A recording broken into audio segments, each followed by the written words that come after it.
វេទនាដោយសារគេជីកោះព្រែកបឹងទឹកទីអស់ហើយមានតែទៅសុំអ្នកតាដី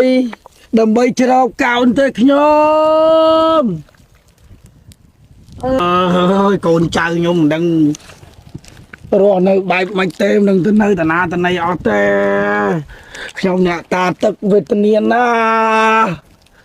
វេទនាដោយសារគេជីកោះព្រែកបឹងទឹកទីអស់ហើយមកដឹងថាកូនចៅខ្ញុំយ៉ាងម៉េចទៅមានតែទៅសុំអ្នកតាដីដើម្បីច្រកកោនទៅខ្ញុំអើយវេទនាណាបើអស់លោកជីយ៉ាងហ្នឹងឲ្យកូនចៅខ្ញុំ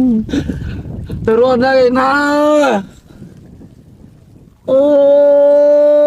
យ